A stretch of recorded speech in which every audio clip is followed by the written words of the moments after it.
All right, so now let's introduce the carboxylic acid derivatives. They're going to be a big portion of this particular chapter. What do I mean by that, right? So these are the various carboxylic acid derivatives, okay? And notice the analogy here. I have this carboxylic acid, but instead of having an OH group, that hydroxy group, this is going to be replaced with various other heteroatoms, okay? So if it's a halogen, we call it an acid halide, or actually what I call it for whatever reason, how I learned it, same exact thing, no difference. So whatever you guys want to use is an acyl halide. Okay, so that's what that heteroatom is, not that hydroxy group, but now a halogen. Acid anhydride. This is like if this portion here was replaced with a carboxylate ion, or rather carboxylate group, right? So they're almost like two carboxylic acid groups attached to the same oxygen. So it's called an acid anhydride. An ester, now we have, instead of the hydroxy group, it's now an alkoxy group. And lastly, the amide, IDE, is when there is a nitrogen as that heteroatom, right? So don't mix this up. This is not an amine, which is when you would have that nitrogen all by itself. But when there's that carbonyl carbon right next door, it's called an amide. And another functional group which doesn't quite look as cookie cutter similar as these other ones, but we can kind of lump into the same category, is a nitrile group. It behaves very much the same way because you have that carbon that has 3 bonds to other electronegative atoms. So we're going to see that the nitrile group behaves very similar to our other carboxylic acid derivatives. The acyl halides and the anhydrides are relatively unstable, so you don't find them very often in nature. However, that makes them great for synthetic chemistry, right? So they're very reactive, meaning that we can start with them and go a lot of different paths. So they are actually quite powerful. Esters and amides are very abundant. Esters tend to be the good smelling compounds that we see that are found in all of nature's flowers and fruits. Your lab, right, you synthesize this isopentyl acetate, which is naturally found in bananas. And then amides are like one of the building blocks of nature in that they're the key bond that you're going to find in proteins and in enzymes, okay? Anyway, all these things are found kind of all over these things. They're really what nature uses. So before we talk about these reactions, basically the entire back half of this chapter is going to be all about the reactions of these compounds. First, going to talk about nomenclature, and there's a lot to go over with nomenclature, so bear with me, okay? Each of these slides, I've included the common name kind of things, again, for the Wiley Plus. I'm almost more interested in focusing on the IUPAC stuff so that you guys know how to systematically name stuff, okay? So what we're going to do is, right, these are carboxylic acid derivatives. So you can sort of think of, oh, I start with my carboxylic acid name, but instead of ending with oic acid, I'm going to end with oil halide. And not just halide, but you're going to end with your specific halides. So fluoride,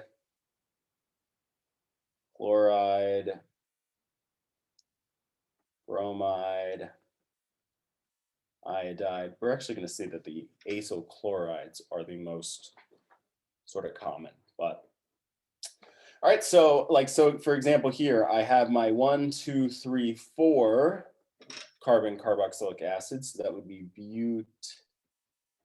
butanoic acid.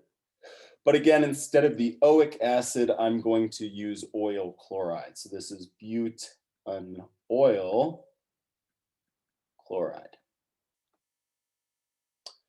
Likewise over here, 1, 2, 3, I have a methyl on carbon 2, right? Because this always has to get carbon 1. So 2-methyl propanoic acid.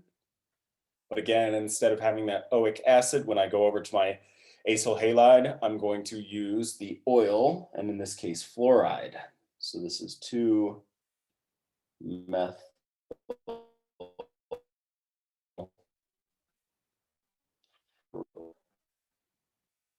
anoyl fluoride. Okay. If we have that special case where we have the ring, instead of using that carboxylic acid ending, so cyclohexane carboxylic acid, we use carbonyl halide, but again, you're going to replace that with your specific halide. So this is cyclohexane carbonyl chloride. Only ever have to worry about this when we have a ring and that group is 1 carbon removed from that ring. Acid anhydrides. We're going to sort of only touch a small subset of the acid anhydrides, and that is the symmetric ones. Okay, but what we're going to do is we're going to just name it as if it was our carboxylic acid, but instead of using the word acid, we're going to use the word anhydride, right? So simple example, acetic acid becomes acetic anhydride. And yes, notice that it is symmetric on either side of that oxygen. Both halves would have been the acetic acid half. So then over here, we have 1, 2, 3, 4, 5, 6 carbons. So this is hexanoic acid. Well, now we get to the analogous acid anhydride of this carboxylic acid derivative. This becomes hexanoic anhydride. Just notice that if you had one of those special common named acids, you could do the same thing. So succinic acid becomes succinic anhydride when you link it together.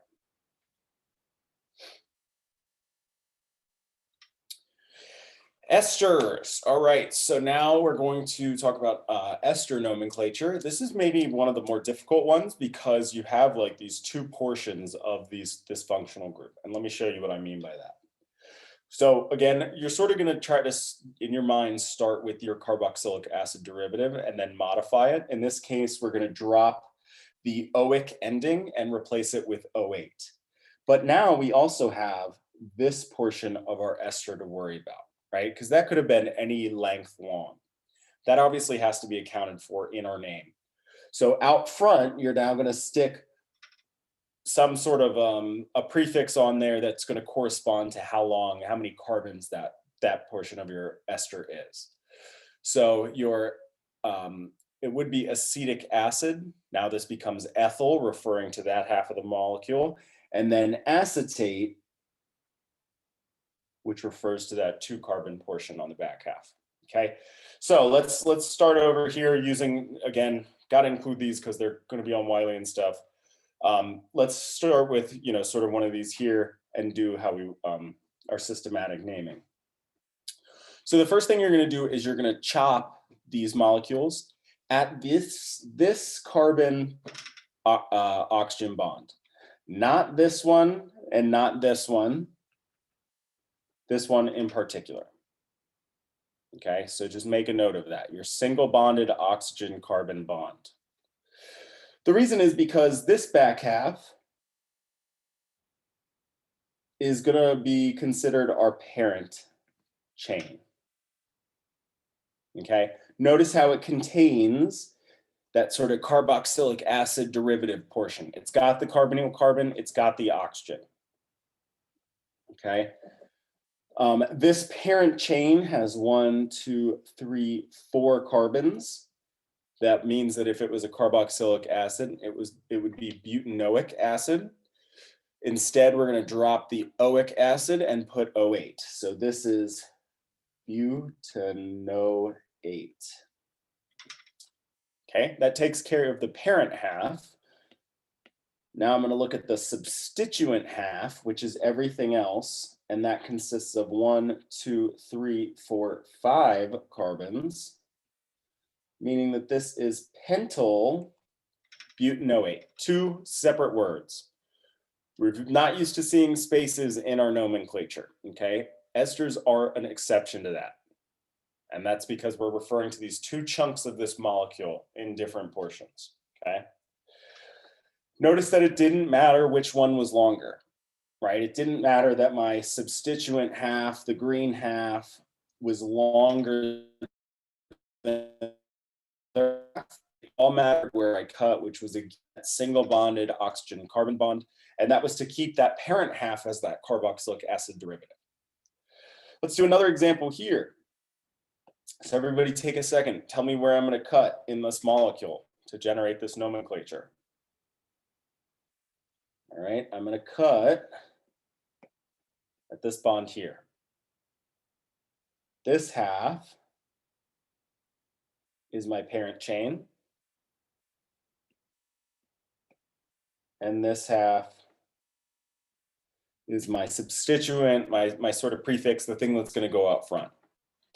Now you just name these two separately, and notice that there are sort of these branched functional groups, alkyl groups, methyl groups off there. Just pay attention to how we name it here. So in each chunk, you're going to find the parent chain. 1, 2, 3. You're always going to start numbering from that functional group, from that ester functional group. So this gets to be carbon 1, this is carbon 2, this is carbon 3. So my parent chain is 2-methyl. It would be propanoic acid if it was the carboxylic acid, but since it's an ester, I'm going to change that to propanoate. Okay, now I need to go and do the substituent half. Again, I'm going to have to find my parent chain. 1, 2, 3, 4 carbons long. And again, I'm going to number from the ester functional group.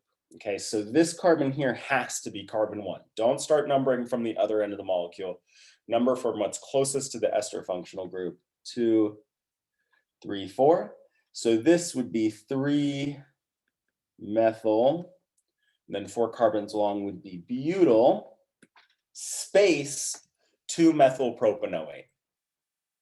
Okay, so this, notice how I kept those alkyl groups, those methyl groups. One was kept in that substituent portion of the molecule, right? This is everything in the green box is accounted for in that. And everything in the blue box is accounted for in that.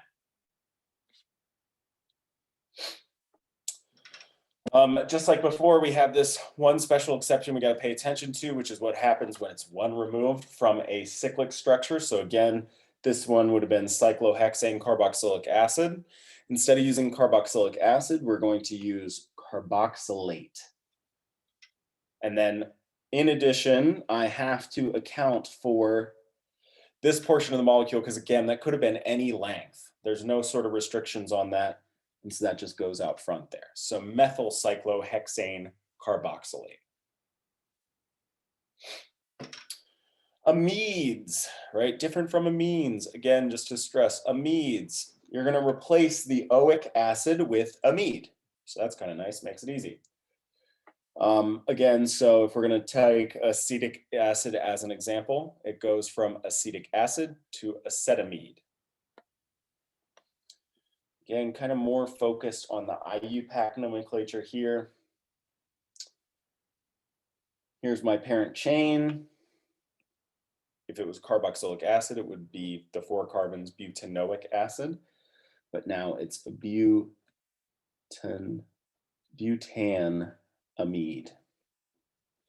Notice how you got to keep that AN in there, right? Because if I had a double bond here, that would have been butanamide. Okay.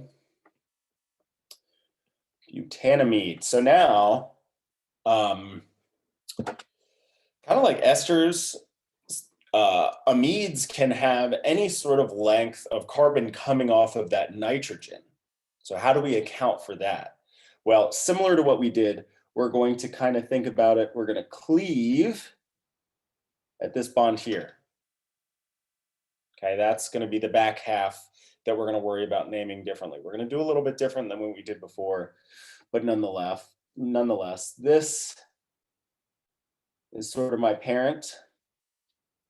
Again, I think 1, 2, 3, 4. Yep. So this is a,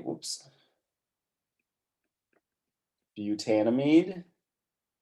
But now I got to account for that methyl group off of the nitrogen. And this we do a little bit different than we did with esters. We're going to sort of include it as if it were on any other carbon. Instead of number, we're going to indicate where it is with the letter N. So this is N-methyl, no spaces, butanamide, right? So just like if I had a methyl group coming off of carbon 2 right here, this would have been 2-methyl. When it's coming off, well, that was not how you spell methyl. When it's coming off of the nitrogen, it's N-methyl. And you treat that N just like it were any other sort of number. By that, I mean, you're going to put that methyl in alphabetical order with all the other prefixes. Let's do the next example here because this will be a good one. So again, I'm going to identify my parent chain. Number my parent chain, 1, 2, 3, 4. Notice I have a methyl group coming off of carbon 3. But I also, so that's what this is, but I also have a methyl group coming off of the nitrogen, an N-methyl group. And then lastly, I have an ethyl group coming off of my nitrogen. So you treat these just like every other prefix. What's going to come first is alphabetical. So that will be my N-ethyl. And then 3N-dimethyl.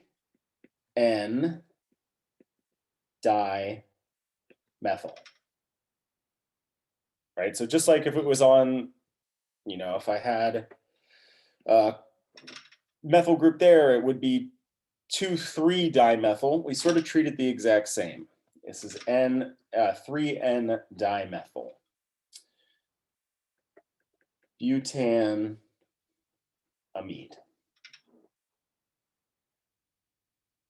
Okay.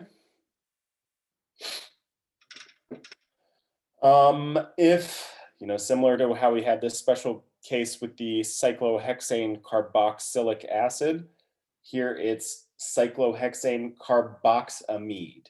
So again, this is sort of this special case for if you have a ring and this functional group's located 1 carbon off. Nitrile group. So for the commonly named nitriles, they sort of work a little bit different from the IUPAC in that you replace the ic or the oic with O-nitrile. So acetic acid becomes acetonitrile. Benzoic acid becomes benzonitrile.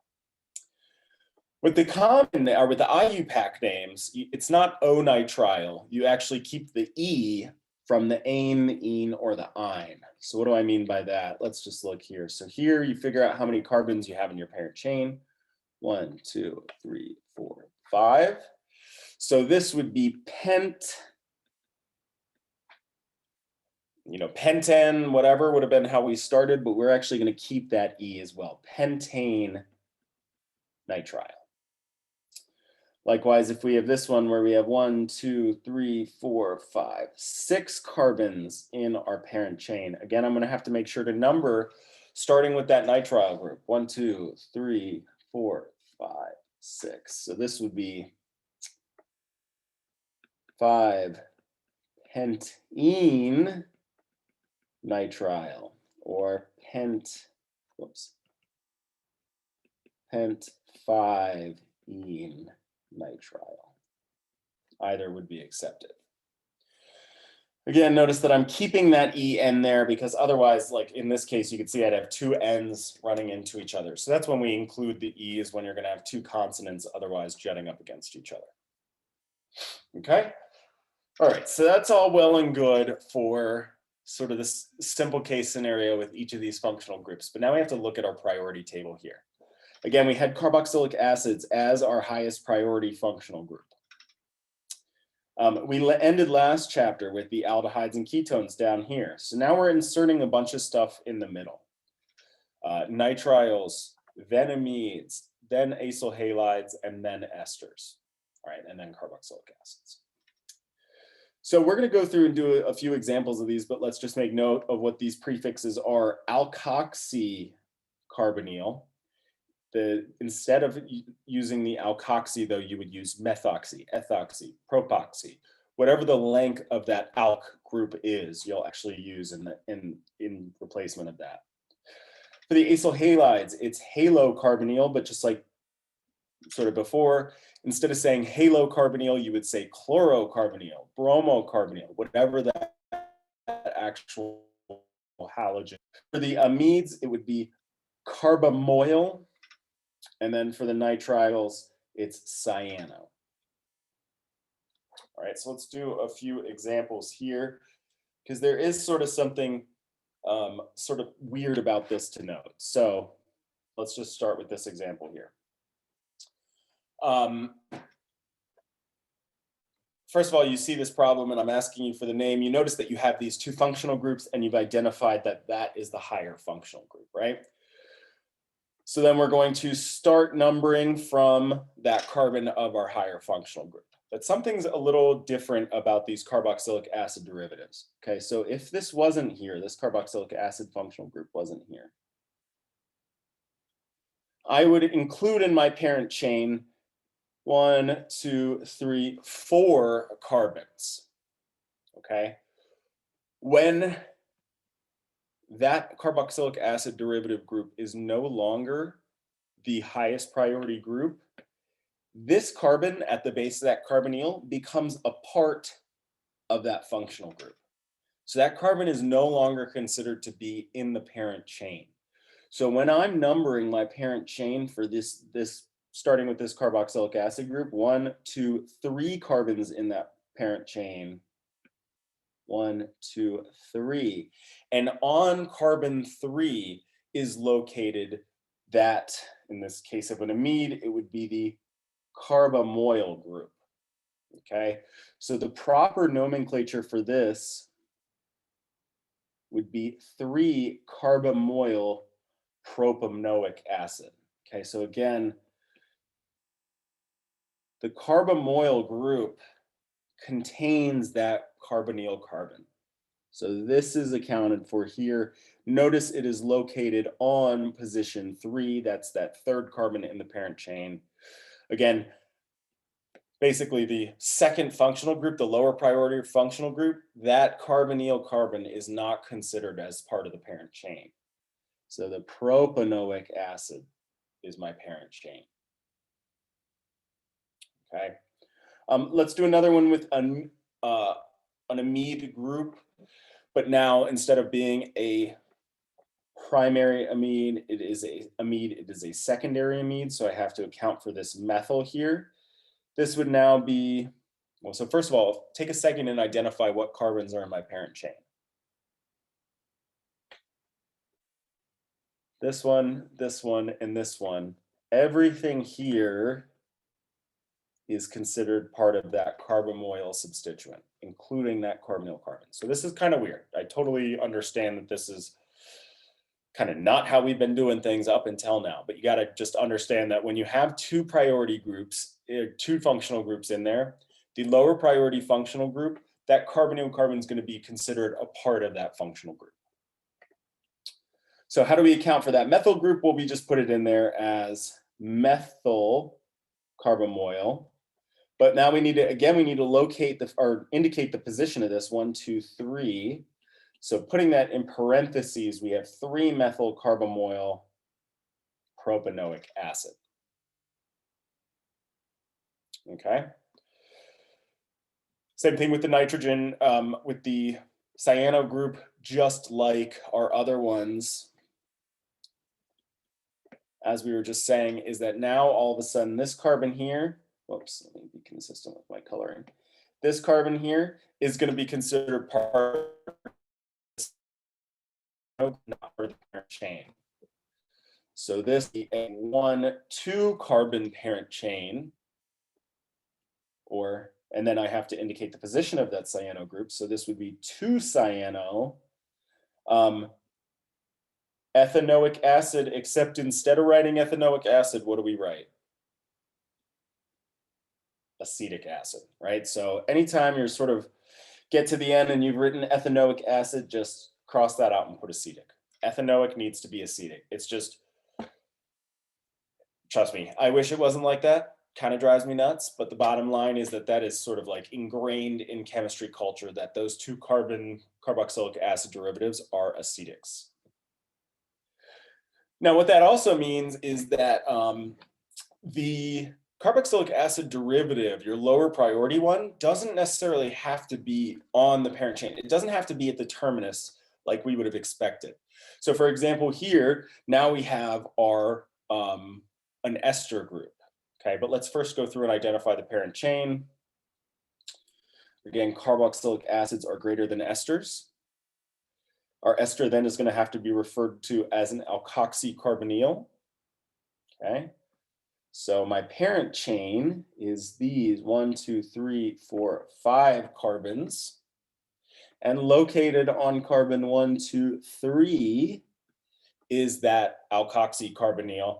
Again, instead of alkoxy, we're going to refer to this as 1, 2. So this is ethoxy, right? So you got to replace alk with whatever, however length, right? Alk is just general.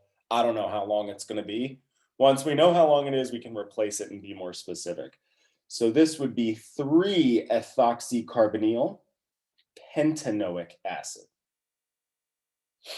Okay, so it doesn't have to be, because we don't consider this carbon to be a part of the parent chain anymore. It can be branched off at, it doesn't have to be at the terminus like we had required before.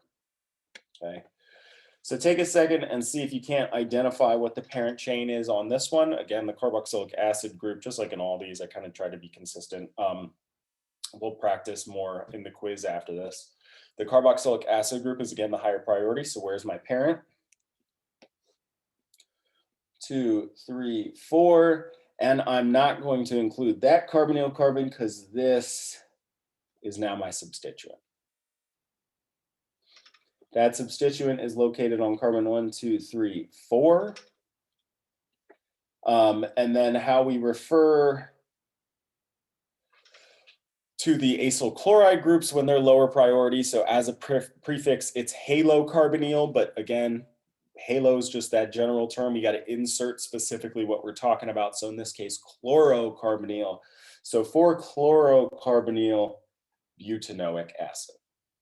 Okay, so again, for all of these, the carbonyl carbon that is at, it's not really a carbonyl carbon when it's a nitrile, but again, we're kind of going to lump that in here.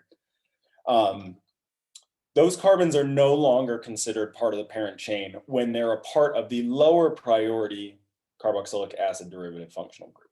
Okay, so that makes naming these a little bit more of a challenge. You got a quiz after this that'll sort of drill that in.